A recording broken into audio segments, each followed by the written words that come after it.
Yeah, This press record. conference will now be recorded. Sweet.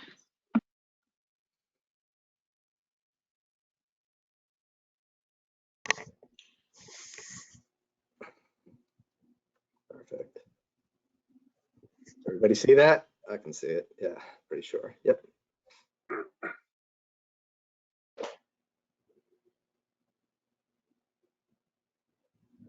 Give it 1 or 2 more minutes, just for people that are transitioning from one meeting to another, and we'll get started.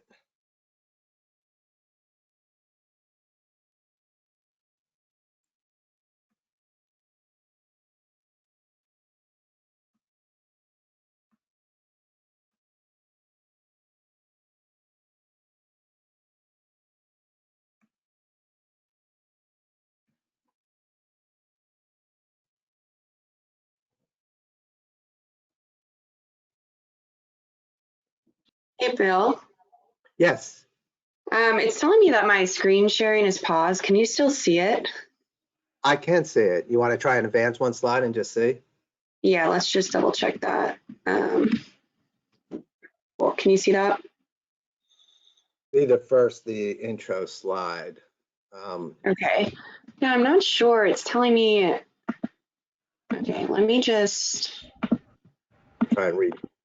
Yeah, I'm just gonna try to.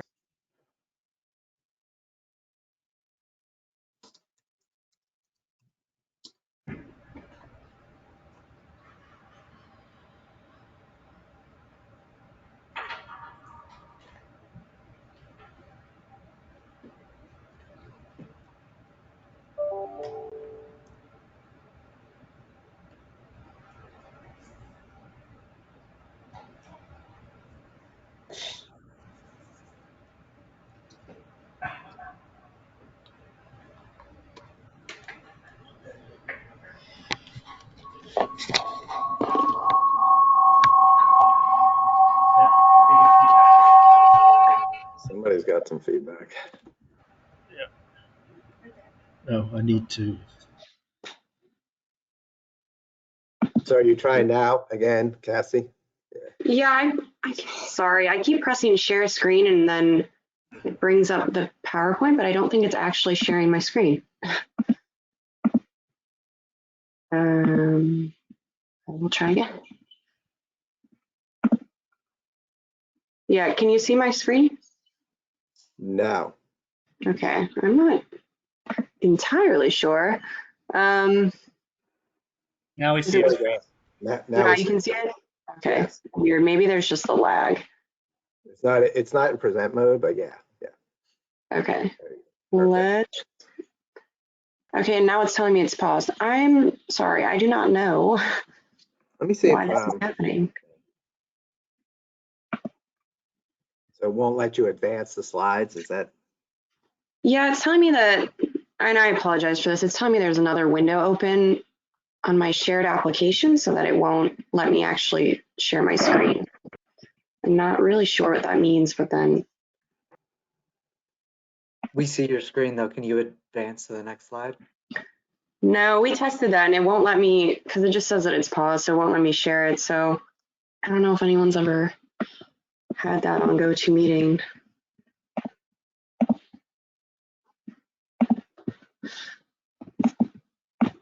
The one time Curdy's busy. Sorry, guys.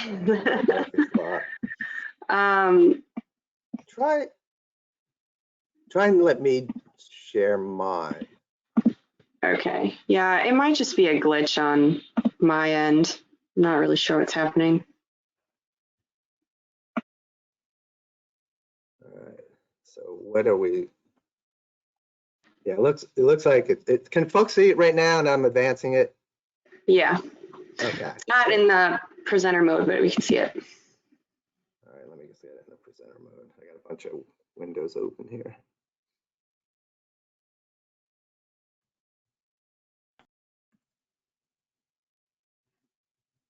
How's that? Looks great. That looks good. Okay. Okay. Mm-hmm. And then I think Hank and Yui are going to present their screens, correct? Yep. Mm-hmm. Okay. All right, let's get started. Okay, please welcome everybody to the Underwater Gliders User Group in our number 8 webinar. We have some great talks today with coming from Alaska and West Coast operations, and we'll introduce those briefers later. And on behalf of myself and Kathleen and Nick and Crudy and Cassie, again, welcome, and appreciate you all being here. Next slide. I'm operating. So just real quick, we'll do some updates, primarily on the upcoming glider workshop. I'm hoping folks are aware of that, but we'll talk to that a little bit, and then we'll have our briefs, and then we'll do a quick wrap up. And just again, we leave this in the briefs, and you can reference it any time as part of the steering committee. And we have great representation across the full gamut of users out there. So real excited to be able to announce, obviously, when we kind of kicked off the sort of formalized the glider user group, which had been around, and then we put the position in that I filled for a while to actually to help sort of motivate to get things going. And the intent was to have a workshop in hopefully 2021. And obviously when Mr. COVID came around, that sort of set things back quite a bit. But we introduced the webinars, and we introduced the website and the Slack channels, the Slack venue. So hopefully that kind of fill those gaps, but nothing beats an in-person event. So we have this plan for, as you can see here, what the goals are. And the venue will be at the University of Washington in Seattle. It will actually be a very open air type of environment. So hopefully things continue where this in-person event will take place. And I think there'll be a lot of security in the fact that it can be quite an open air event as far as opening up the walls and whatnot. So the event will take place in September 20 through the 22nd. And, just going back a little bit, 2017 was on the Gulf Coast down at Stennis Space Center, actually at the Affinity Center there. And then 2019 workshop was on the East Coast at Rutgers. So this is an opportunity now to bring the workshop to the West Coast, again, at the University of Washington in Seattle. And the Botanic Gardens will provide a really awesome environment for that event. The calls for abstracts have gone out. Hopefully you're seeing them in your UG2 email. And I'll show you in a second. There's also another spot if you're not getting those emails where you can come through the website and sign up. So just sort of an update, we have a workshop steering group made up of UG2 users. We went out with the call on folks who wanted to participate. So we have that working right now. We're basically been meeting monthly. We're about to go to bi-weekly, and just amp up the op tempo on that just because it's getting closer. And you can see the types of breakout sessions that we're going to have. So logistics, data management, science. And the way we've sort of done the draft agenda, it's set up where we'll have science talks in the morning and then breakout sessions in the afternoon. That way we sort of don't do kill people by PowerPoints all day long, but that interactive breakout sessions in the afternoon. And those will be based on logistics and data management and science. But the bottom line is that as we get abstracts in, we will tweak the agenda accordingly. Because we want this to be for you all. So, there obviously some tweaks will be made from that. But really, the whole intent of the conference is to cover from operations to informative research and science and everything in between. So, this should include techs, engineers, scientists, research, the whole gamut is what we're hoping to attract to this event that within the glider community. Any questions on that?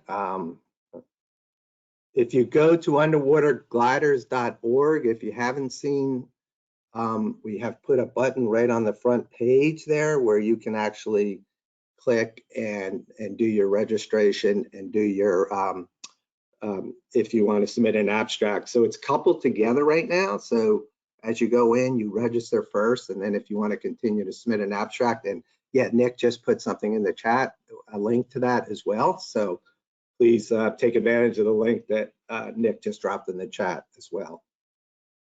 Any questions on the upcoming, and I'll just leave it wide open for people just to talk if you have any quick questions on the workshop. I'm pretty excited. It's moving along, and we need the inputs and the abstract. May 31st is our current deadline for abstract submissions. The format, again, will be morning science briefs, afternoon breakout sessions, and both nights will have cocktail hours to interact with our industry partners, which will be a critical part of this as well, and poster sessions on both nights. So because it's 2.5 days to optimize that time.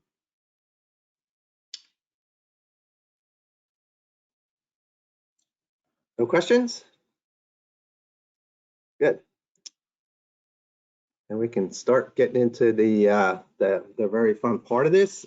So our very first brief will be a brief introduction to the University of Alaska Fairbanks Glider Center by Hank Statscewich. Hank is a research engineer specializing in oceanographic observations and instrument development. Graduated from Rutgers University Coastal Oceanography Observation Lab in 2001, and has been working at the University of Alaska Institute of Marine Science ever since. So great, it's been there quite a while, actually, and he's going to talk just to a few of his projects that he's been doing out there and sharing that with us. So please drop, we don't have a raised hand, just please drop your questions in the chat as Hank is talking, and then at the end of his talk, we'll pause and answer those questions, address those questions. So I think somehow, do you want me to, do I have to stop presenting, or can you control that, Cassie? Hey, Bill, thanks for the introduction. I think maybe I can just go into slideshow mode here. Yep, looks How's like it's that working. Thanks. Yep, perfect. Yeah, thanks, Hank. Cool. Yeah, well, thanks to everybody at UG2 for giving me the opportunity to showcase some of the work that we've been doing up here in Alaska. And also a huge thank you to everyone who's been contributing to the Slack channel, because I have been posting questions like crazy, and it's been really educational and useful to get everyone's feedback. Yeah, so far, I think it's been a great resource. I will say, sorry about my voice. I was out in the field all last week working on some glider projects and other projects, and even though I've been avoiding COVID like the plague for the last 2 years, I took a home test on Monday and came down positive. So I've been kind of on the mend since then. So here, that's a picture of a UAF-owned research vessel. Research vessel is a Kuliak, and then one of their small boats deploying one of our gliders in the Chukchi Sea. And I should give some thanks to all my collaborators over many years. Certainly at the University of Alaska Fairbanks, Seth Danielson and Tyler Hennon have been huge in helping along the Glider Center. And then Kyle Jansen at the Alaska Ocean Observing System, John Horn, UW, Ed Farley, NOAA, Kate Safford at Oregon State, Mark Baumgartner at Hui, and many more. This has been a collaborative effort. It's not just myself, it's all the people who have helped these programs over the years. And at the bottom there is just a banner to show that our funding is, over the last 10 years, has been very diverse, stretching from NOAA and IUCE to the Bureau of Ocean Energy Management and the Bureau of BESI, National Science Foundation, U.S. Antarctic Program, and others. So a brief history of our program. Our first time at Ashumet Pond back in 2009 for training started off with a bang, as we were told by Ben Alsup to issue a ballast command to a glider that had just recently been recovered. So we went into the fleet mission control, we typed ballast, we hit enter, and not 2 seconds after we hit the enter command, over the radio was basically, wait, don't do that, because they had recovered a different glider. And so we sank a glider in Ashumet Pond. And unfortunately, it took a couple days for it to trigger its burn wire and eventually come back up to the surface, but that was long after we left. So we had left an indelible mark on the Teledyne training as maybe the first group that sank a glider in their pond. And then, you know, I don't need to read all these different projects that we've done over the years, but basically we've been averaging about 2.5 glider deployments per year from 2010 through present, and they stretch mostly in Alaskan waters, Arctic waters, Antarctic waters, some in the Icelandic basin, and most recently in the Gulf of Alaska. And really, there's been a huge increase in the number of projects that we are starting to undertake now. In fact, it's a 45% increase in our projected projects that we will undertake between years, between now and 2025. And so the first 4 projects that we undertook, I would say were our early days. Those were with our Slocum G1 units. And then through 2014 and 2019, those are the G2 days, where we really thought we were pushing the limits of modern technology. And then just recently, 2021, 2022, I would consider the modern era, as we've upgraded a lot of our G2 fleet with a lot of new sensors and a lot of new capabilities. And so what do I mean by the modern era?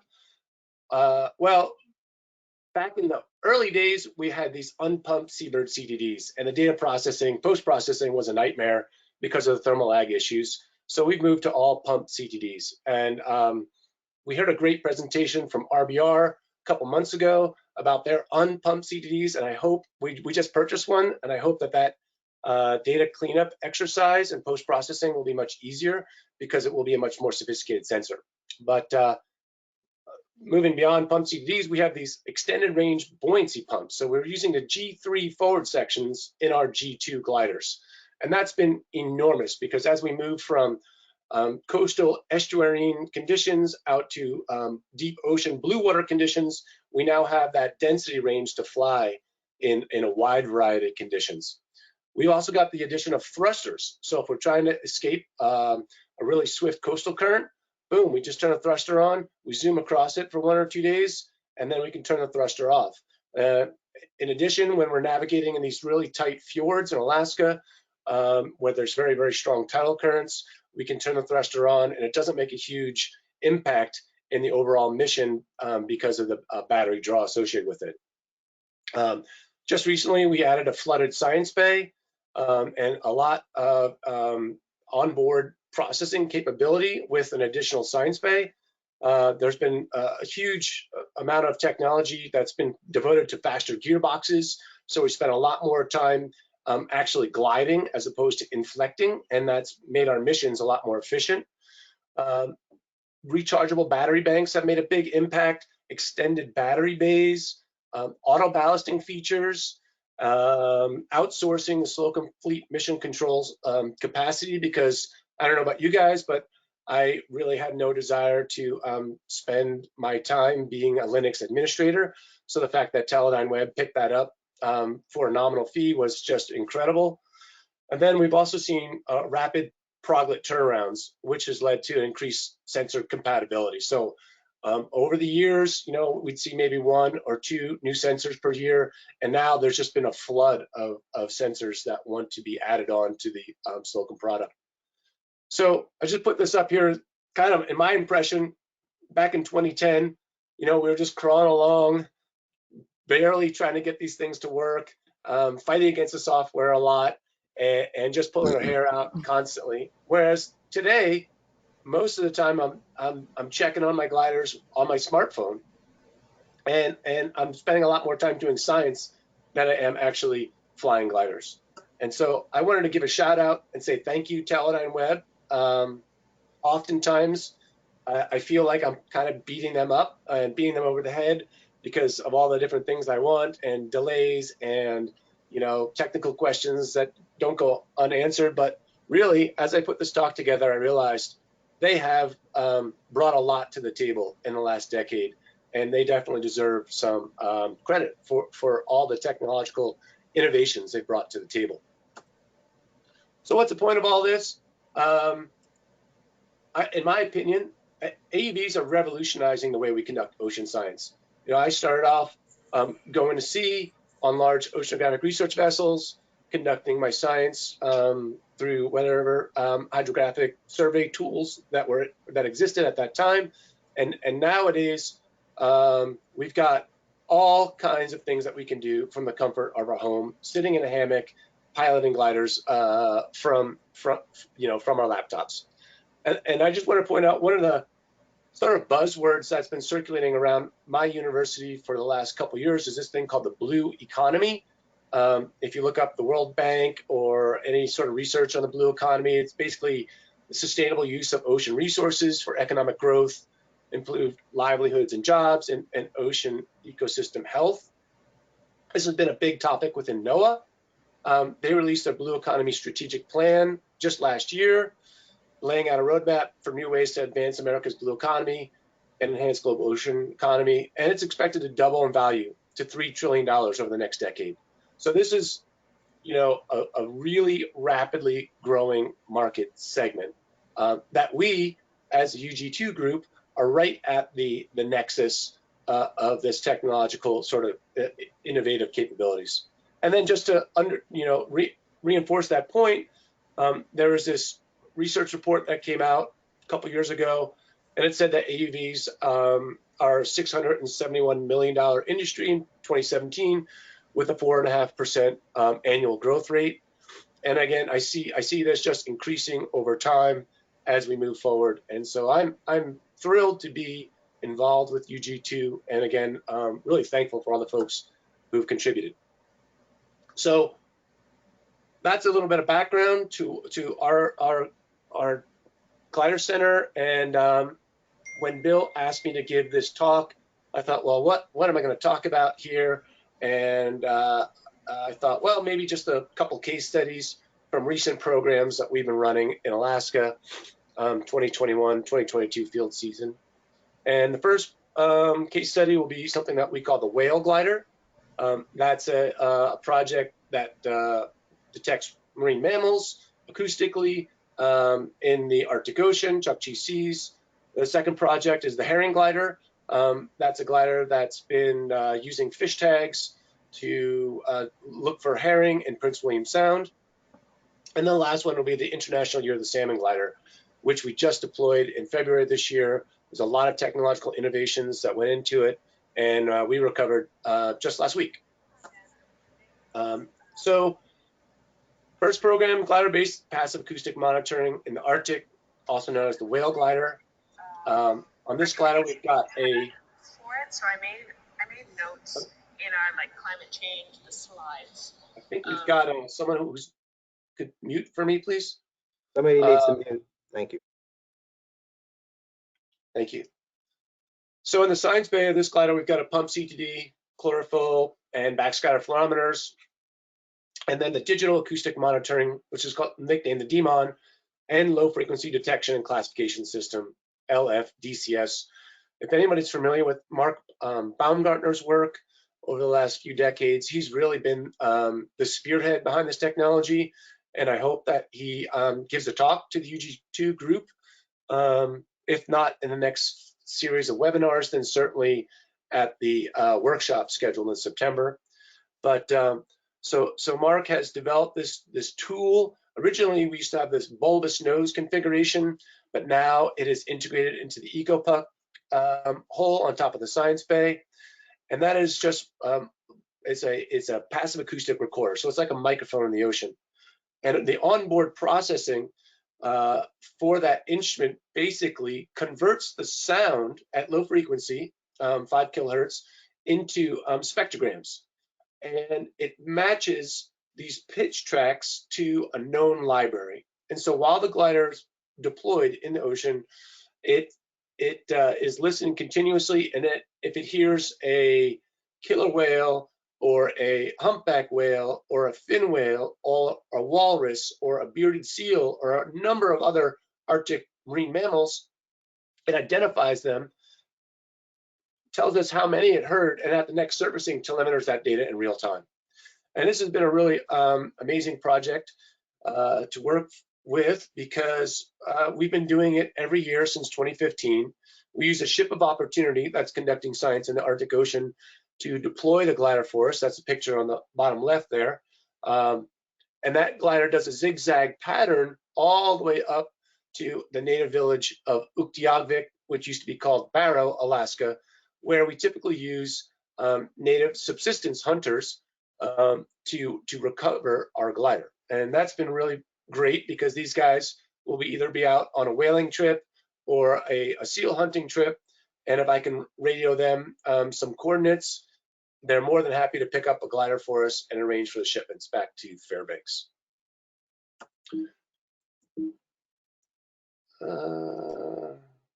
So some of the results from that project, maybe this is a confusing slide, and I apologize for having so many graphics on it, but basically on the top panel here, we can see 4 different species that I'm highlighting.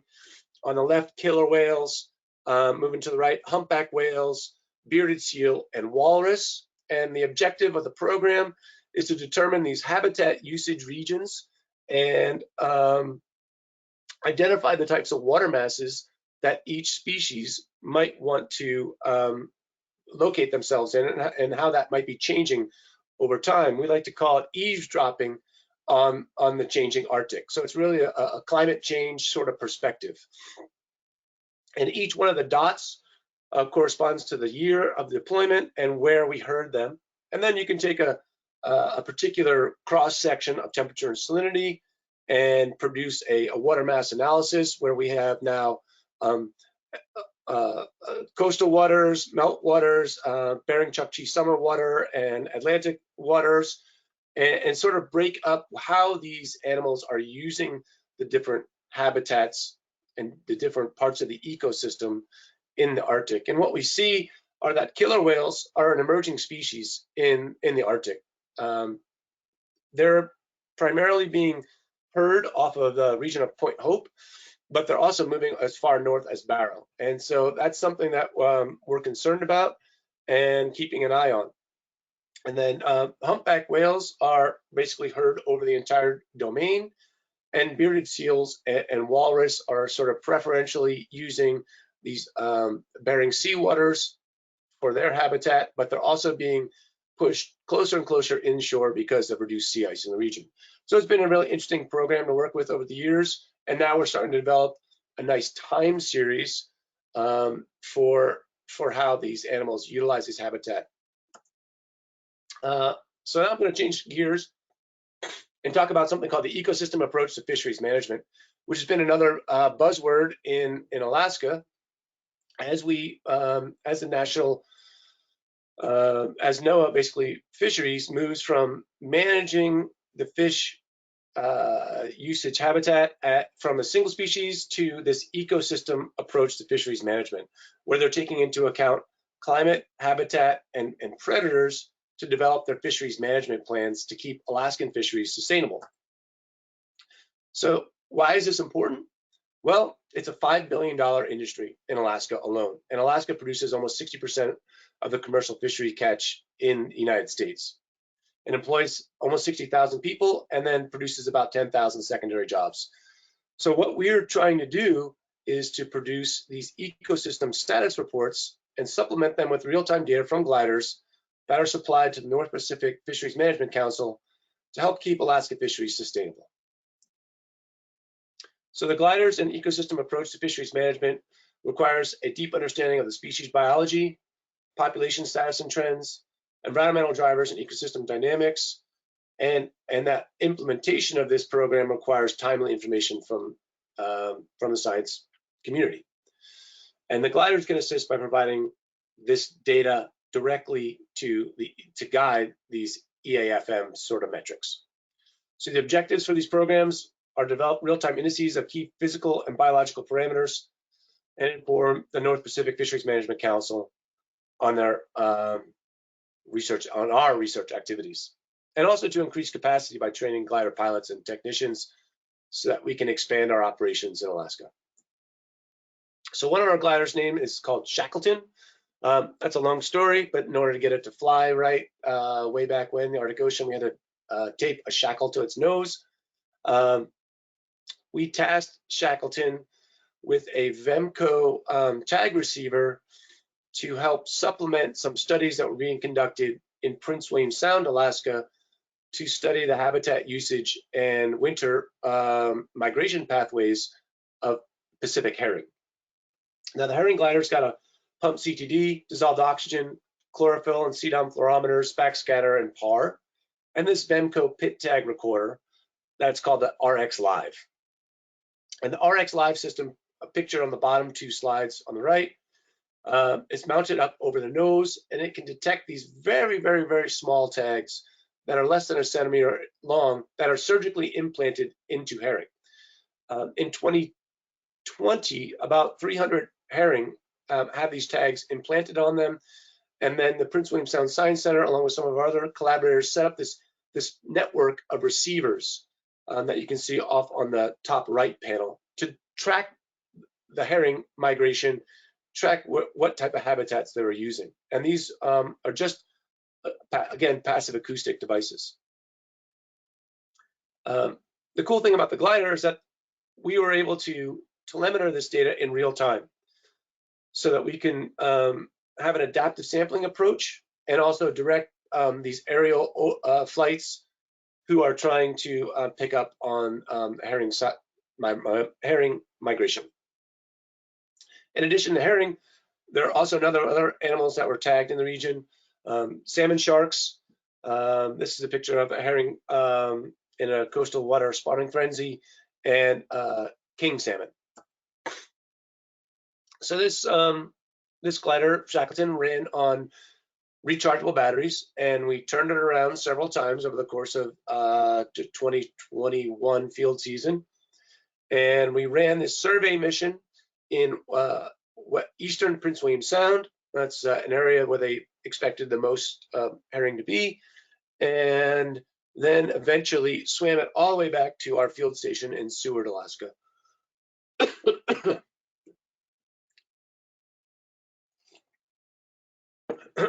On the inset map on the left, you can see the glider track in black and green, and then the areas with red dots where regions where we actually picked up live herring tags.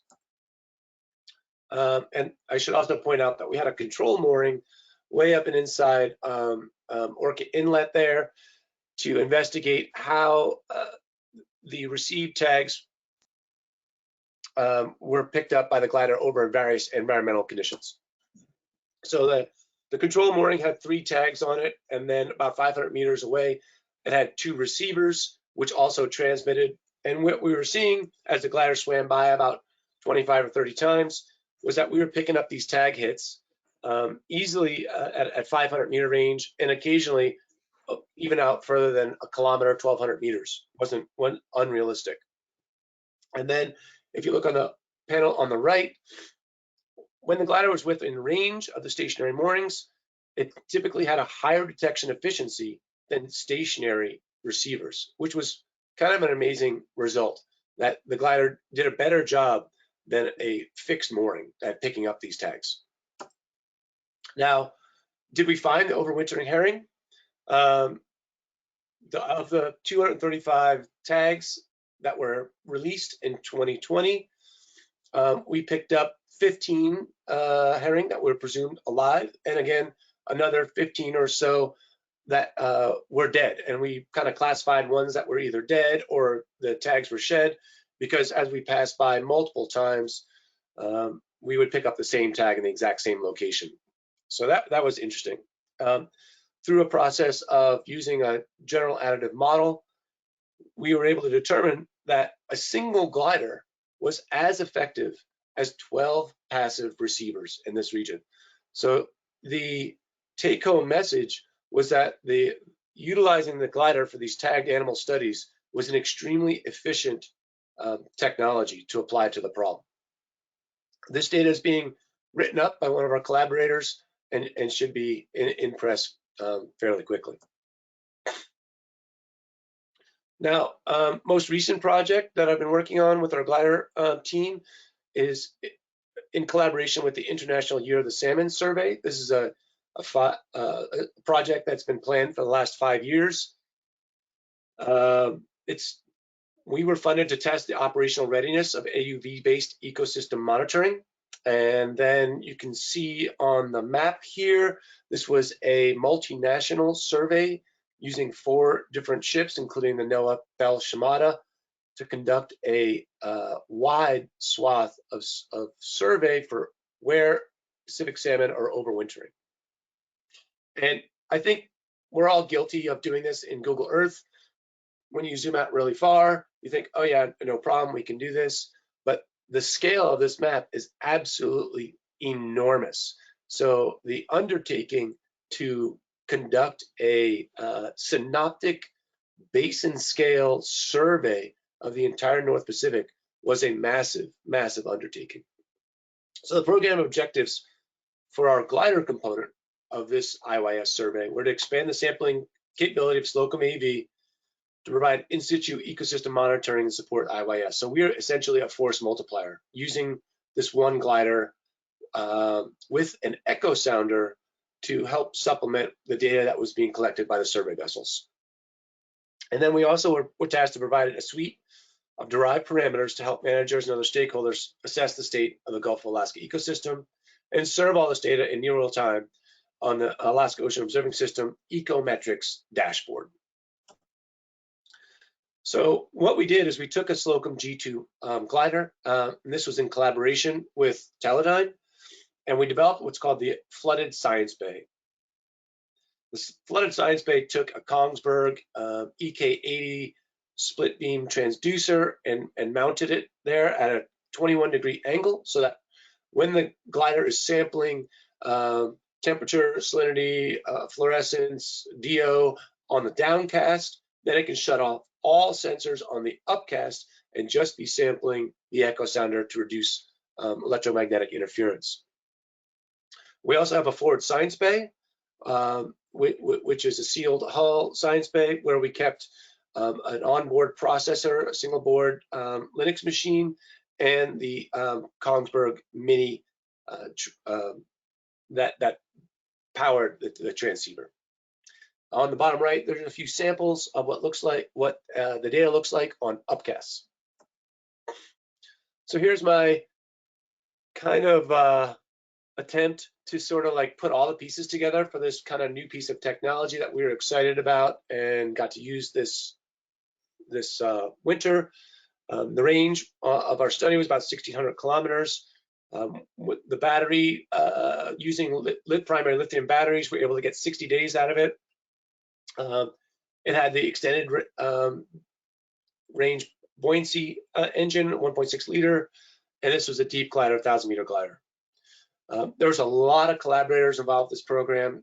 Chad Lemke and Alex Silverman from University of South Florida, John Horn and his collaborators at the University of Washington, and Ed Farley and his collaborators at the Alaska Fisheries Science Center, as well as folks from Teledyne and Kongsberg. This is what the glider looked like right before deployment. You can see the upward-facing transducer in that maroon in the forward section there, and it was a wintry deployment. So how do we inform our stakeholders on this program? Well, this was our prototype Ecometrics dashboard user interface. What you can see here is what we were trying to do was to predict some of the environmental anomalies that the glider might be experiencing.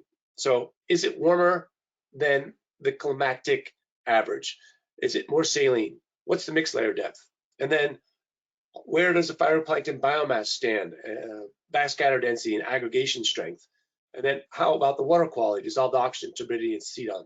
So a lot of these metrics that you can't look up in an atlas currently. So we think that over time, we'll be much better equipped to address the health of the ecosystem in the Gulf of Alaska. But this was, again, just this prototype interface that we came up with. This is looking at the AUSE and Axiom data portal on what actually the data look like to our stakeholders. So it's a work in progress, but you can see temperature and a three-dimensional location on a single page. And then this is some of the anomalies relative to monthly climatologies. So if, for instance, the Alaska Fisheries Science Center wanted to know if we were experiencing an anomalously warm North Pacific Ocean because of a blob, they could go to our website and see that it would be above climatology, same with salinity. This all was developed for this program, and we served it up in real time.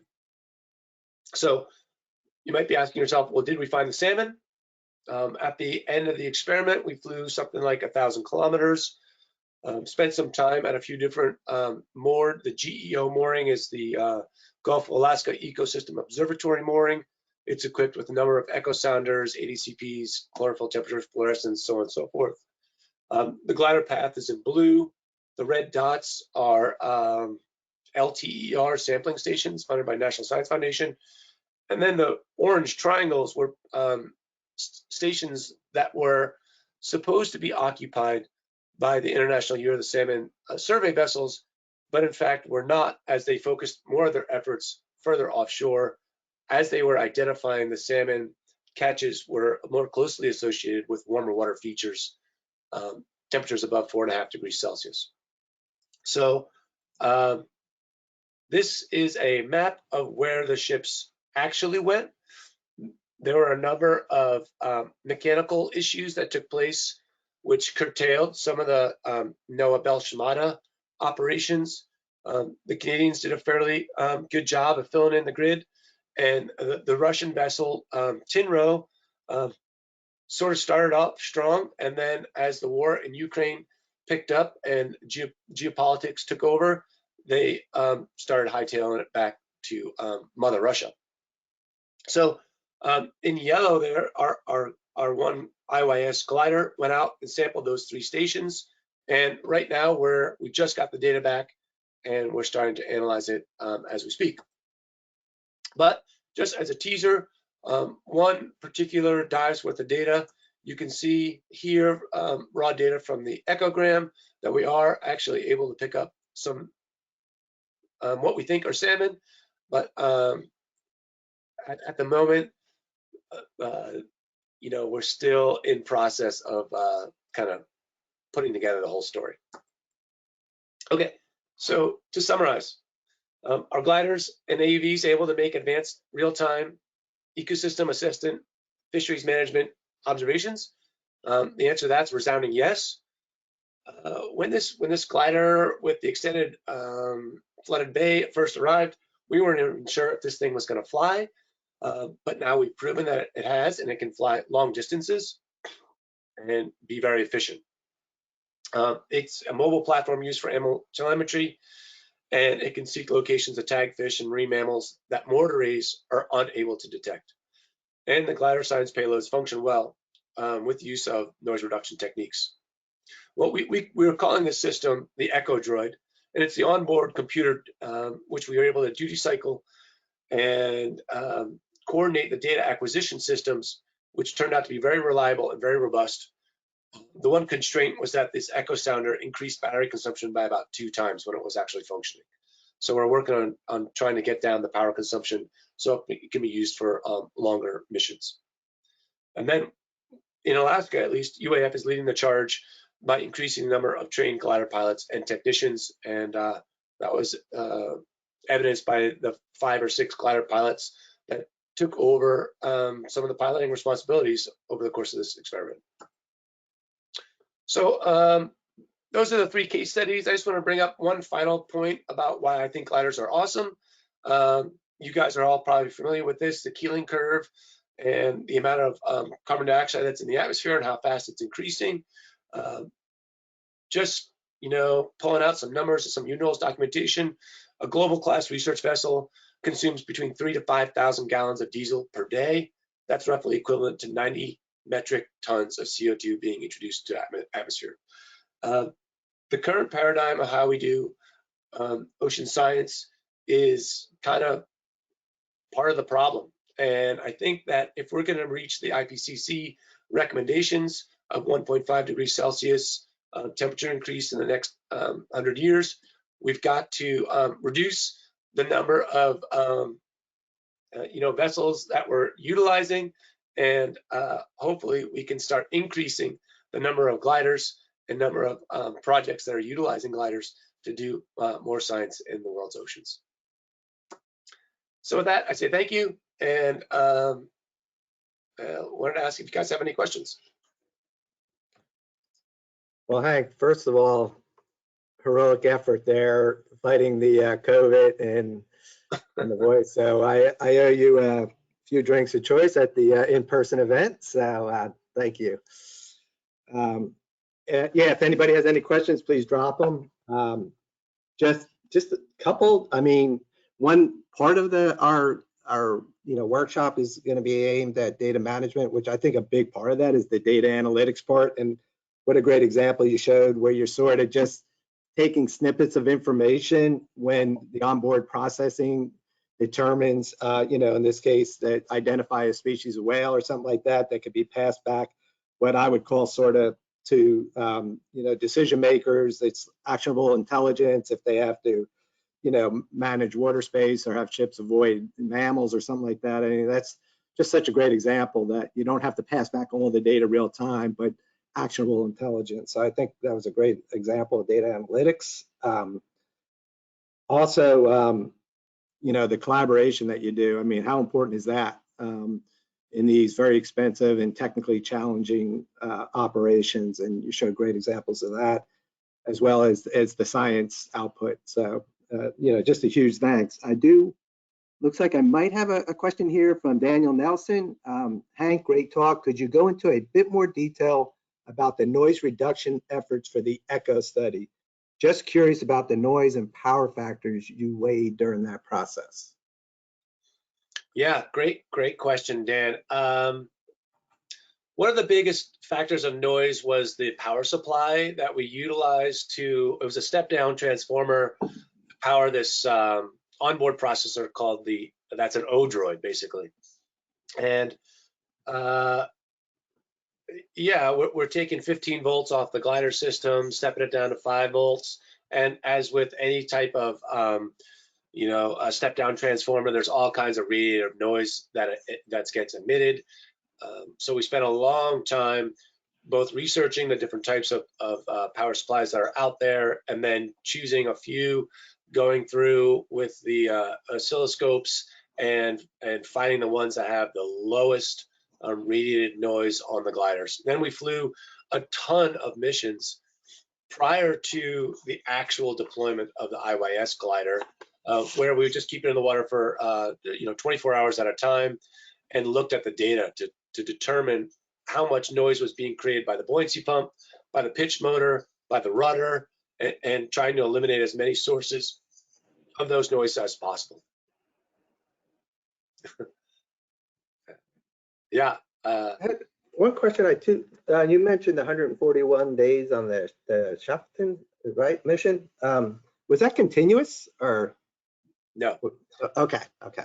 No. That was 141 days start to finish, and that was over 3 different charging cycles on a rechargeable battery bank. Very good.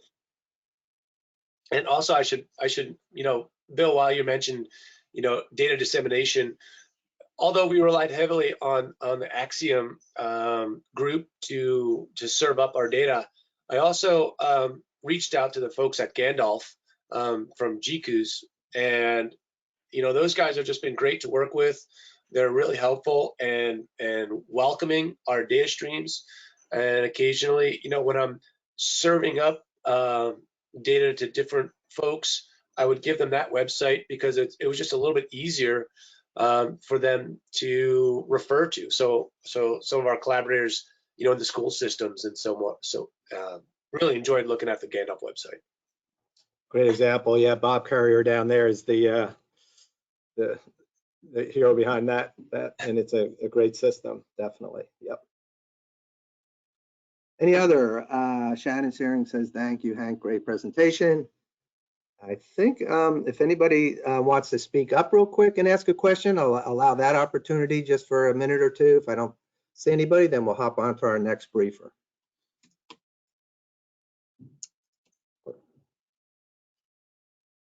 Okay. Thanks again, Hank. Really appreciate it. Super, super brave. Okay, next briefer. So Yui, you'll be the presenter. You'll pull up your brief, correct? Yep. So while Yui's pulling up his brief, his title is Studying the Carbon Cycle Using pH Sensors on Spray Underwater Gliders. Yui Takeshita works for the Monterey Bay Aquarium Research Institute. He's a scientist at MBARI. He works on developing and using biogeochemical sensors on autonomous platforms such as gliders to study the carbon cycle in coastal ecosystems.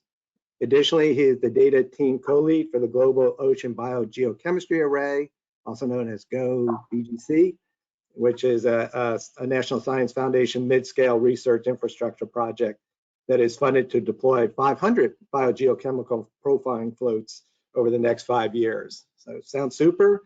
And Yui, it's all yours. Take it away, please. Great. Thanks, Bill. Can everyone see my slides? Yeah.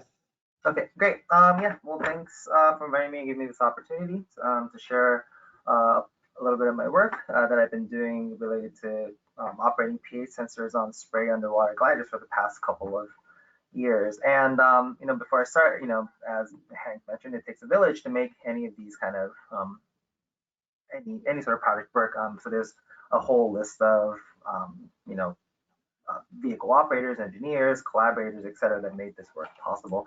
And I just want to acknowledge their hard work and effort that made this possible. I'm just, you know, presenting them on their behalf. And this work was funded largely by the David and Lucille Packard Foundation. So, okay, there we go. So I'm not the first to, you know, equip pH sensors on gliders. I want to acknowledge previous work. There have been several examples in the literature of different research groups operating pH sensors on gliders. Grace Saba has a pH sensor payload for the Slocum glider that she's been operating for the past several years. And a couple groups in Europe have deployed several types of pH sensors on sea gliders. And in particular, this recent paper, Placenti et al. In 2021, equipped both a glass electrode pH sensor and a spectrophotometric pH microfluidic sensor on sea gliders. But all of these sensors are kind of specific to each, the integration is specific to each glider type. And then here at MBARI, we operate 2 spray underwater gliders. So we decided to equip pH sensors on these because that's what we operate.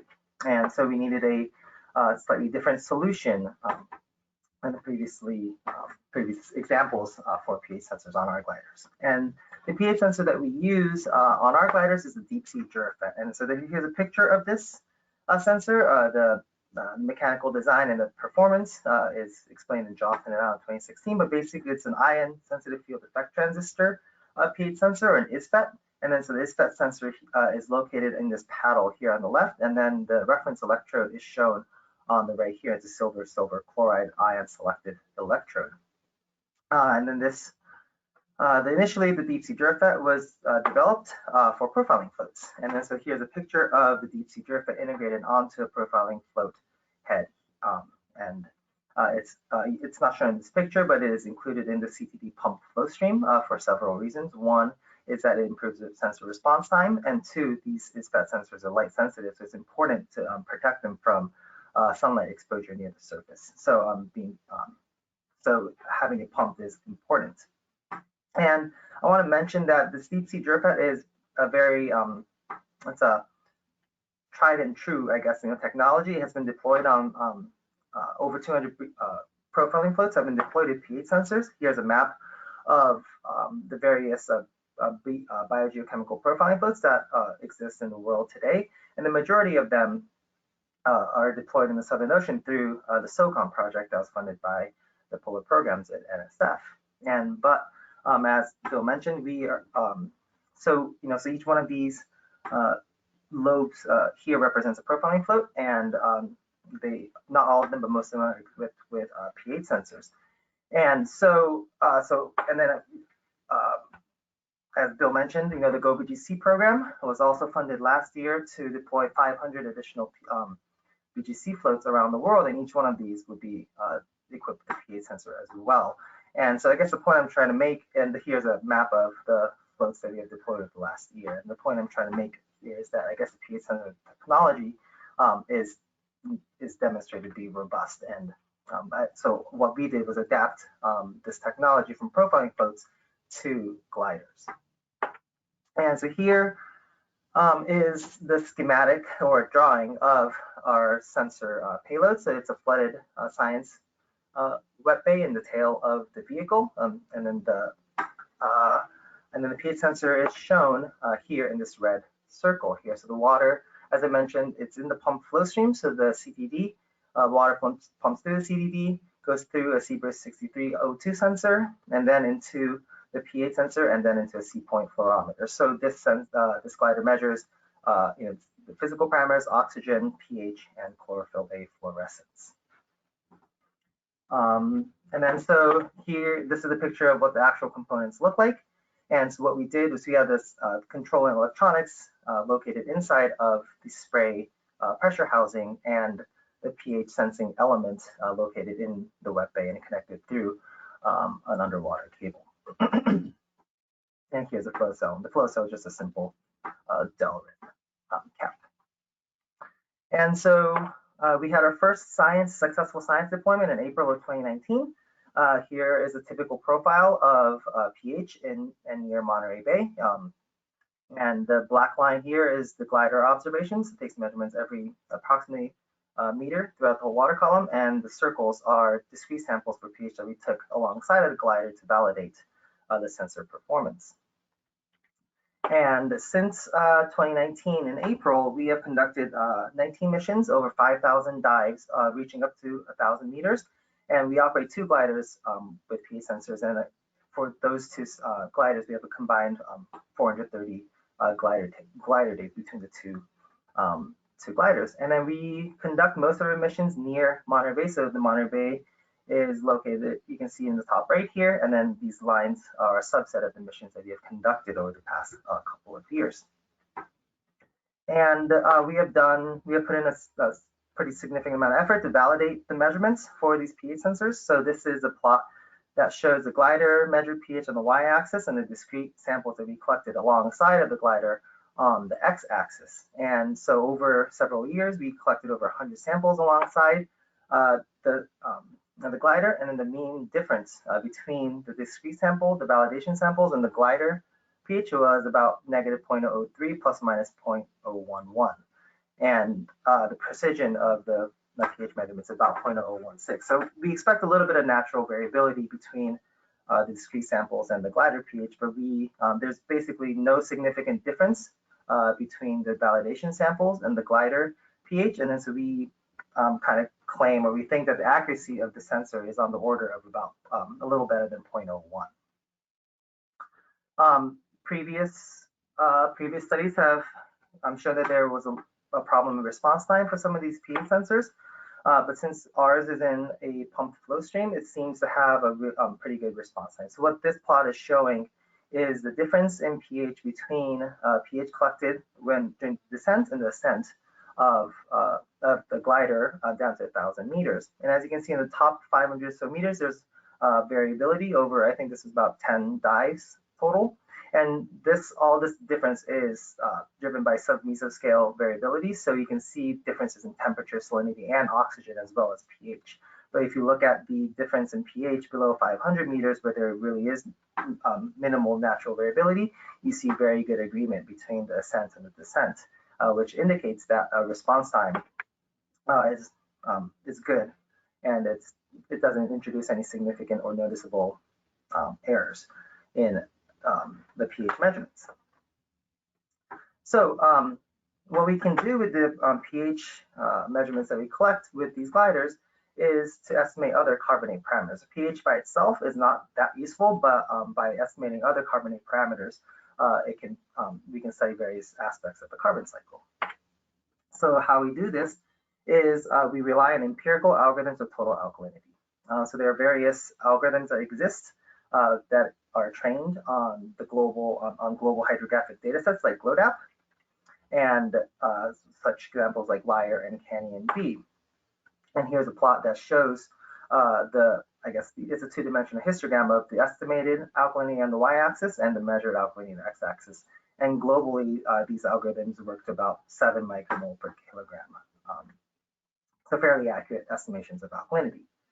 And so what we do is, see, these algorithms have temperature, salinity, sometimes oxygen and location as inputs. So the glider measures those. And then we combine that with the measured pH from the glider, and then put them into CO2 sys or your favorite carbon dioxide program. And then you can estimate other parameters such as PCO2, which is the partial pressure of carbon dioxide, dissolved in organic carbon, which is the amount of the total amount of carbon dioxide in seawater, and saturation state, or omega, which is a useful indicator for ocean acidification stress, stress. And we think these estimates are accurate to about 2.5% for PCO2, about 7.5 micromole per kilogram for DIC, and about 2% for omega.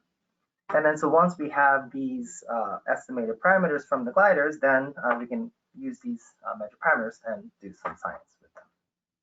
And then before I go into the couple of science examples, I want to also mention that we serve all of our data measured from these gliders in real time through the GliderViz data portal. The address is here, mbari.org/gliderviz, and you can choose your, the mission ID is on the left, and you can select whatever parameters you want to plot, or you can download the text file through this data portal. And we serve data in real time, which are calibrated. We also serve the derived variables, PCO2, omega, DIC, and alkalinity, no strings attached. And we're currently working on developing and writing up the QA/QC protocols for these biogeochemical measurements on gliders. And so hopefully that will help the glider community to kind of come up with a consensus for SOP for how to adjust and calibrate pH sensor data. Okay, cool. So I want to give a couple examples of what kind of science that are enabled by these pH measurements. And so the first example I give is ocean acidification stress using omega, or saturation state. So the California current system is known for being particularly susceptible to ocean acidification due to the upwelling dynamics. So upwelling brings CO2-rich waters from the depth to the surface and has been shown to have detrimental effects on coastal organisms. So these are two section plots along this transect here shown in the background. And so this is the section plot on the top is during a non-upwelling event, and then one on the bottom is an upwelling event in July. And then the black line here is the saturation horizon, or where omega equals 1, which is thought to be kind of a tipping point, or near the tipping point of when waters could become quote-unquote corrosive and have detrimental effects for various organisms. So you can see that during an upwelling event, the saturation horizon comes up very near the surface, and in fact, in some places in Monterey Bay, it actually comes up to the surface. But these repeated glider transects allow us to look at how this, corrosive waters, how close they come up to the surface, how often, and things like that. And so what we did here was leverage the long-term data set that Dan Rudnick's group has been collecting through the California Underwater Glider Network. So they've been flying gliders along 3 transects along California for over a decade now, and nearly continuously. So what we did was establish the relationship between density and the saturation horizon based on our glider transect, and then apply that to the historical historical climate, the data set that from the California Underwater Glider Network. And so what this plot shows is each plot is a different year ranging from 2007 to 2020. And then the y-axis represents the percent contribution of various omega waters in the upper 100 meters near Monterey Bay. So basically the dark blue colors is when omega is less than 1 or is corrosive waters.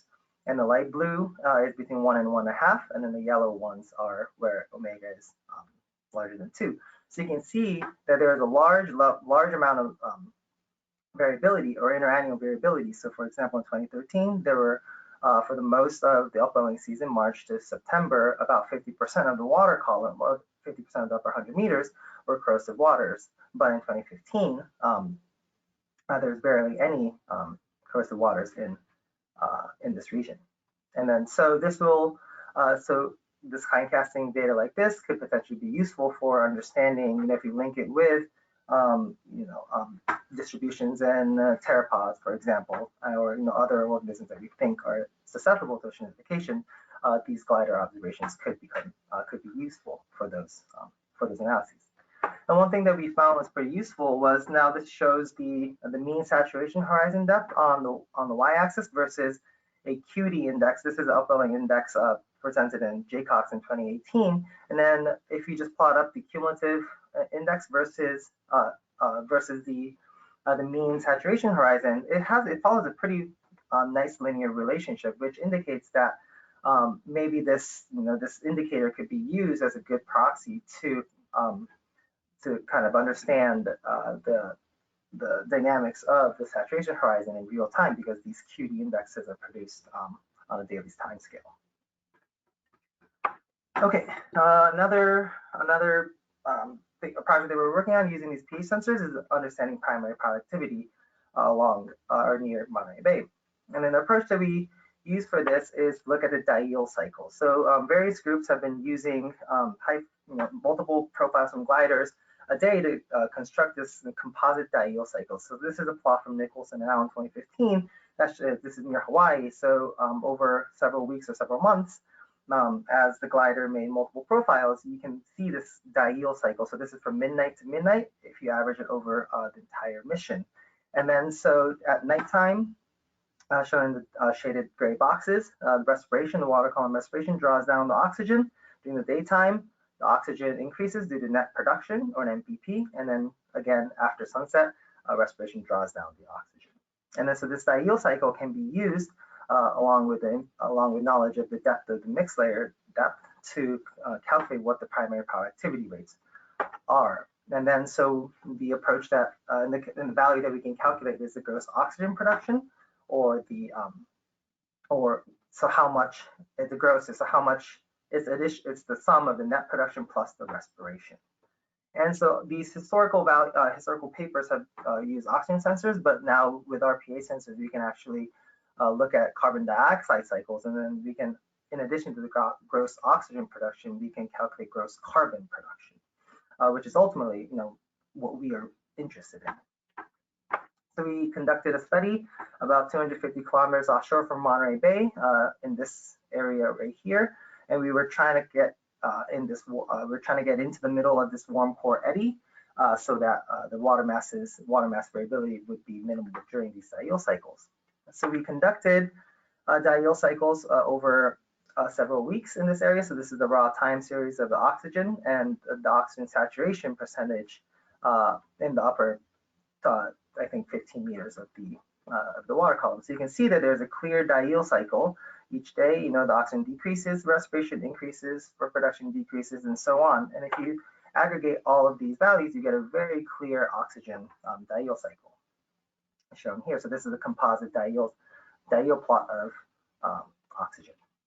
And then on top of that, so this is the same plot for oxygen, is shown in red, but then blue is the pH data. And so you can see that the pH and oxygen have very coherent cycles, which demonstrates that the pH sensor is capturing a primary productivity effect. And then so the plot on the right is just a zoom in of the left. So you can see that the pH sensor data is a little bit noisier than the oxygen data, but it follows a very coherent diel cycle. And so we calculate the primary productivity, or GPP, based on both oxygen and pH. You get about 2 millimole per oxygen per meter cubed per day.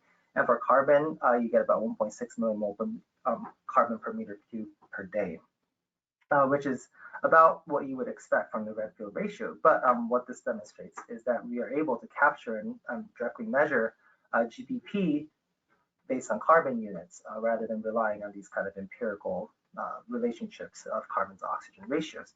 And we have been conducting these diel cycle surveys approximately seasonally for the past year or so. And then so we're trying to see if we can capture seasonal primary productivity changes along California, along near Monterey Bay, and if it's affected by nutrient input, temperature, light, et cetera, things like that. So what are the next steps? And then so the one thing that our lab is working on is trying to really develop a more modular pH sensor. So as I kind of showed earlier in the presentation, how we integrated pH sensor is not ideal. It will take a lot of work for each sensor platform. So what we are basically trying to develop is a modular pH sensor that would be very straightforward to integrate into any autonomous platform. So basically, we're shooting for, so the pH sensing element is shown in the left here, and then so then the pressure housing would have all of the electronics encased in that, and then so the controller or the vehicle will apply power and then communicate with it through a simple RS-232 protocol. And we have, so I couldn't find a picture of a populated board, but we have finished laying out the electronics board, and we're currently testing the electronics and working on mechanical design. And we're hoping that this modular pH sensor, we would have a prototype deployed by the end of this year. And this is, a part of a larger effort trying to work towards a 6-parameter biogeochemical spray glider. And so this is in collaboration with Ken Johnson's group at MBARI and Dan Rudnick's group at Scripps. And then so I mentioned the biogeochemical profiling floats. So there are 6 scalable and commercially available sensors for the profiling floats. So it's nitrate, pH, radiometers, oxygen, and the biooptics, which include fluorescence and backscatter. And then so what we are trying to do is kind of create a BGC glider where it includes all of those parameters. And then so this modular pH sensor is currently in development. That would be a part of this the sensor package. And also there is an ISIS V2 nitrate sensor that is being developed in Ken Johnson's lab that would also be able to be equipped into ultimately the Spray 2 glider, which is in the works at led by Dan Rudnick at Scripps. So hopefully over the next several years, we'll be able to integrate all of these sensors onto a single glider and to make sustained, observations of biogeochemical measurements, in the coastal ocean in California and to various places around the world. So with that, I think that's my last slide. So I will be happy to take questions. Excellent. Excellent. Thanks, Yui. Please, questions, either in the chat or we can open it up for any folks that want to just ask a question out loud.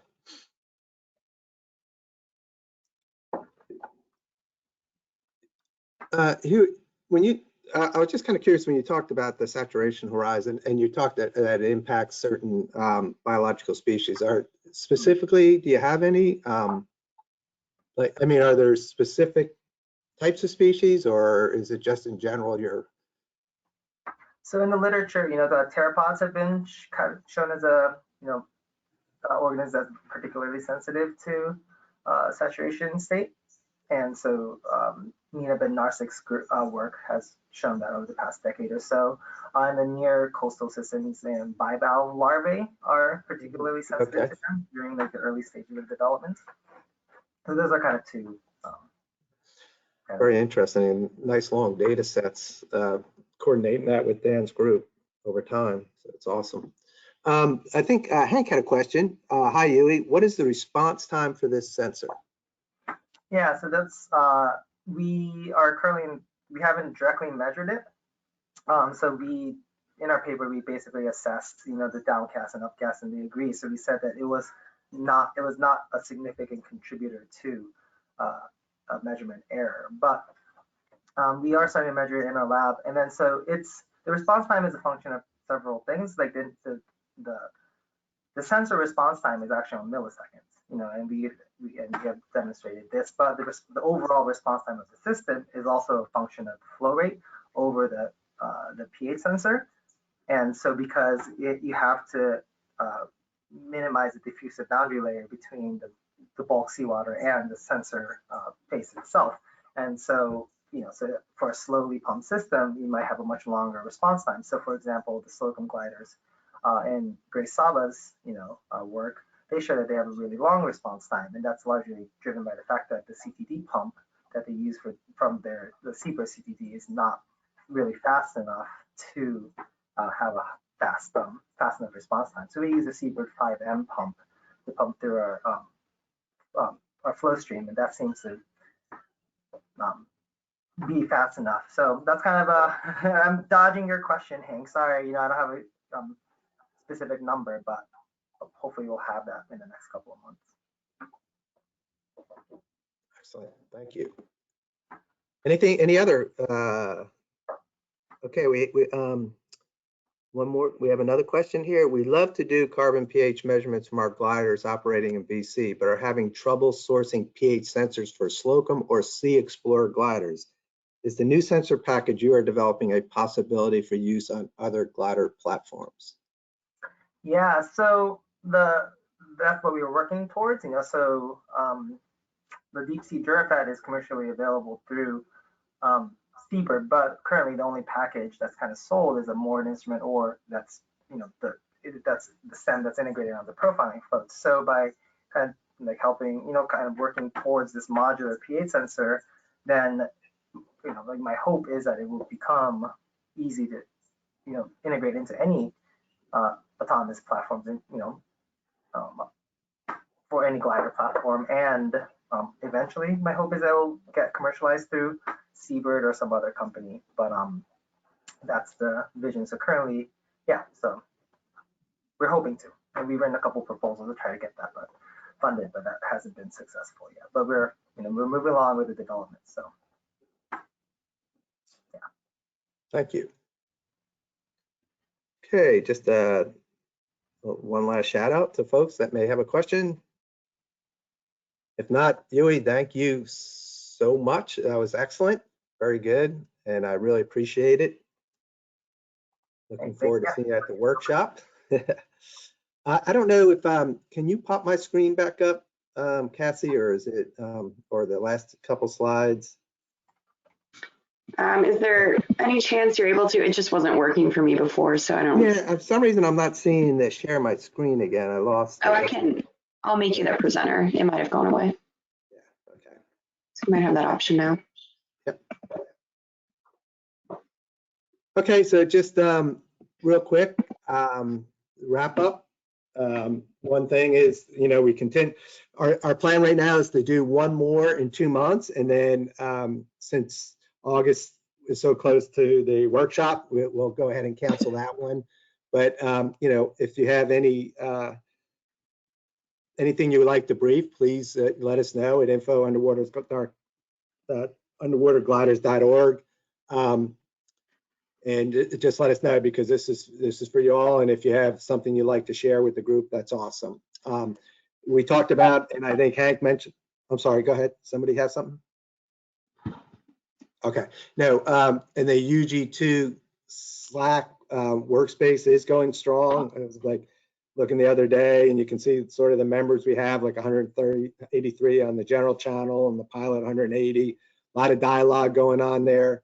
So keep that up. And again, the way we set up the agenda for the workshop, please register. It's the breakout sessions in the morning, and then logistics breakout the first afternoon, and that includes everything from sensor integration, deployment, recovery, piloting, etc.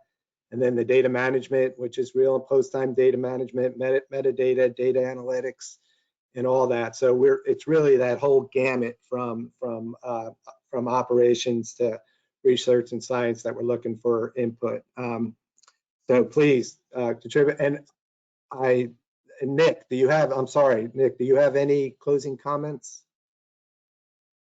Nick's still there. No, Bill, thanks for asking. Cassie, anything we missed on the agenda? No, I think that pretty much covers it. Like we said earlier, the links were in the chat to register for the workshops and submit abstracts until May 31st. So I think, yeah, you pretty much covered it, Bill. All right, well, thanks everybody for coming. Again, please sign up and for UG2, the workshop in Seattle, and get the abstracts in. And any topics for June, please let me know. And thank you so much for coming. And all have a great day. Thank you.